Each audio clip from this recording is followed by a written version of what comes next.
जयपुर में कथावाचक इंद्रेश उपाध्याय और शिप्रा शर्मा की शादी धूमधाम से संपन्न हो गई। इस मौके पर देश के दिग्गज संत, साधु और सेलिब्रिटीज शामिल हुए। वैदिक मंत्रोच्चार के बीच कथावाचक ने 7 फेरे लिए। इस बीच पंडित धीरेन्द्र शास्त्री ने भी सभी का ध्यान अपनी तरफ खींचा।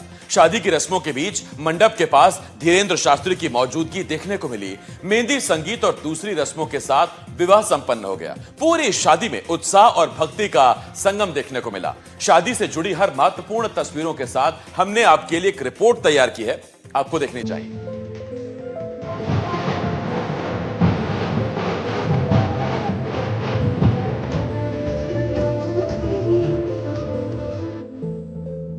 वृंदावन के कथावाचक इंद्रेश उपाध्याय ने हरियाणा की शिप्रा शर्मा के साथ 7 फेरे लिए और हमेशा के लिए एक दूजे के हो गए। दोनों की शादी जयपुर में वैदिक रीति रिवाज के साथ संपन्न हुई।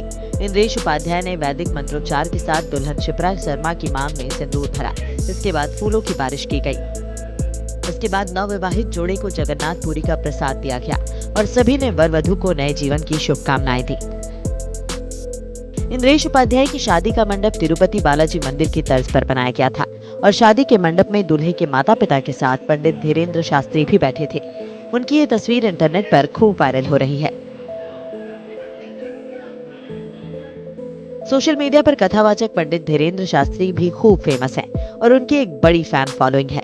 और कथावाचक इंद्रेश उपाध्याय की शादी के बाद अब लोग पंडित धीरेन्द्र शास्त्री की शादी की बात कर रहे हैं। इसे लेकर कुमार विश्वास ने भी चुटकी ली और एयरपोर्ट पर धीरेन्द्र शास्त्री से जब पैपराजी ने सवाल किया तो कवि कुमार विश्वास ने झट से कहा कि अब उन्हीं की बारी है, जिस पर वहां मौजूद लोग अपनी हंसी नहीं रोक पाए। नंबर है, बहुत पसंद है। इंद्रेश उपाध्याय संग शिप्रा ने 7 फेरे लिए। 101 पंडितों ने वैदिक रस्मों से दोनों की शादी कराई। करीब 3 घंटे तक मुख्य रस्में संपन्न हुई। शादी को लेकर पंडित धीरेन्द्र शास्त्री और कुमार विश्वास ने शुभकामनाएं दी। शादी समारोह में आए मेहमानों और संतों ने नवविवाहित जोड़े को शुभकामनाएं दी। संपूर्ण संत समाज के लोग, सभी कथाव्यास संतजन हमको आशीर्वाद दें और हम यही आज भगवान से मंगल कामना कर रहे हैं। बस भगवान से यही प्रार्थना है कि दोनों बहुत सुंदर एकदम सिया राम सी जोड़ी हैं। हमेशा ठाकुर जी, गिरधर लाल जी अपनी कृपा दोनों पर बनाए रखे, बस यही प्रार्थना है। को आशीर्वाद देने के लिए एकत्रित थी। जब सारी मांगलिक व्यक्तित्वों का एक साथ समूह में बैठना होता है तो वहाँ तो मंगल ही मंगल होता है और ये तो सुमंगल का कार्य था। बॉलीवुड सिंगर बी प्राक भी आज के मुख्य शादी के फंक्शन में शामिल हुए। सुबह उन्होंने सोशल मीडिया प्लेटफॉर्म पर अपने आज के लुक की फोटो भी शेयर की। इसके अलावा शादी के मौके पर देश भर से आए कलाकारों ने प्रस्तुतियां दी और मेहमानों का मनोरंजन किया।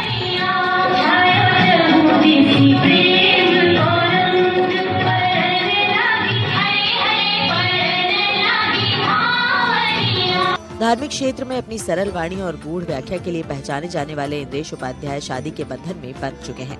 इस शादी को लेकर भक्तों और अनुयायियों में काफी उत्साह देखा गया। यहाँ पर जो वैदिक परंपरा का निर्वहन हुआ है उससे यह हमें अनुभूति होती है कि वैदिक सनातन संस्कृति की जागृति पुनः दोबारा से इस भारतवर्ष में होने जा रही है और प्रसिद्ध कथावाचक इंद्रेश जी उपाध्याय के नए जीवन की शुरुआत आज ही के दिन से सभी वैदिक ब्राह्मणों, सभी संतों के आशीर्वाद से शुरू की गई है। कहाँ से जैसे आप सीकर से आए हैं और अन्य जो पंडित वगैरह या साधु संत थे वो कहाँ से आए थे? मैं उमाशंकर शर्मा रेवासा धाम से यहाँ आए हैं और जैसा कि आप सब जानते हैं, देवाधीनम जगत सर्वम मंत्राधीनम च देवता ते मंत्रा ब्राह्मणाधीना तस्मात् ब्राह्मण देवता। यहाँ जो है ये बहुत ही अद्भुत कार्यक्रम यहाँ हुआ है। 1, 2 और 5 ब्राह्मणों से जो है यह कार्यक्रम नहीं हुआ है। करीब 108 ब्राह्मण होंगे यहाँ, जो नासिक से भी ब्राह्मण आए हैं, वैदिक ब्राह्मण, और रेवासा धाम से भी जो है 60-65 ब्राह्मण जो है वैदिक ब्राह्मण आए हैं। तो एक अद्भुत कार्यक्रम ये हमको भी देखने को मिला है और ऐतिहासिक कार्यक्रम हुआ है जिसमें बागेश्वर वाले जो धीरेन्द्र कृष्ण शास्त्री जी महाराज है वो भी यहाँ पधारे हैं और करीब वृंदावन, पूरा वृंदावन यहाँ आया हुआ है। बहुत ही अद्भुत और अलौकिक कार्यक्रम ये हुआ है और पूरा वैदिक विधि विधान जो होना चाहिए एक विवाह संस्कार में, पूरा वैदिक विधि विधान के द्वारा जो है विवाह है इंद्रेश उपाध्याय जी का हुआ है। इसलिए मैं बहुत उनको साधुवाद और उनको बधाई देता हूँ मैं कि उनका जो जीवन है वो भगवान की कृपा से खूब मंगलमय हो और खूब ठाकुर जी की कृपा हो उनके ऊपर। आपको बता दें कि शिप्रा के पिता यूपी पुलिस में डीएसपी रह चुके हैं। शिप्रा और उनके परिवार की धार्मिक रुचि को देखते हुए दोनों का रिश्ता तय हुआ। कथावाचक इंद्रेश उपाध्याय की शादी की रस्मों की वीडियो इंटरनेट पर वायरल हैं और मेहंदी की रस्मों की तस्वीरें लोगों को खूब पसंद आ रही हैं, जिसमें दूल्हा बने इंद्रेश दोनों हाथों में मेहंदी लगाते दिखाई दे रहे हैं। शादी से पहले इंद्रेश उपाध्याय के वृंदावन स्थित रमन रेती आश्रम में हल्दी, संगीत, मेहंदी और दूसरी पारंपरिक रस्में हुई।